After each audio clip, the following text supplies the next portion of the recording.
Gauri Suryavanshi, S मराठीमध्ये आपलं स्वागत। वळूया आजच्या बातमीकडे। नाशिकमध्ये वारंवार खुनाचे सत्र सुरूच असून सदर खुनाच्या घटनेंवर पोलिसांचा आळा काही बसत नसल्याचं चित्र समोर येत आहे। अशीच एक घटना सातपूर औद्योगिक वसाहतीलगत असलेल्या संतोषी माता नगर परिसरात एका अज्ञात व्यक्तीचा धारदार शस्त्राने वार करून निर्घृण खून करण्यात आल्याची धक्कादायक घटना समोर आली आहे। या घटनेमुळे परिसरात भीतीचं वातावरण पसरलंय। याबद्दल अधिक माहिती अशी की अज्ञात व्यक्तीवर धारदार शस्त्राने वार करण्यात आला असून त्यात त्याचा जागीच मृत्यू झालाय।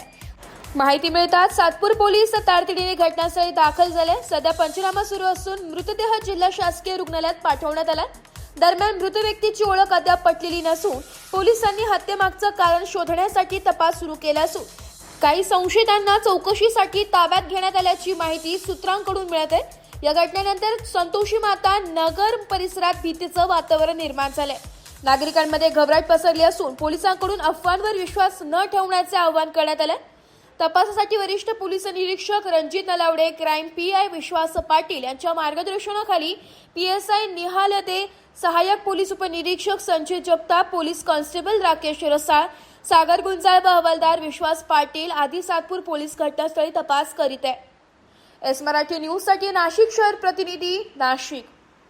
अशाच नवीन ताज्या घडामोडी जाणून घेण्यासाठी आमच्या एस मराठी न्यूज चॅनलला लाईक करा, शेअर करा, सबस्क्राईब करा आणि बेल आयकॉनला क्लिक करायला विसरू नका।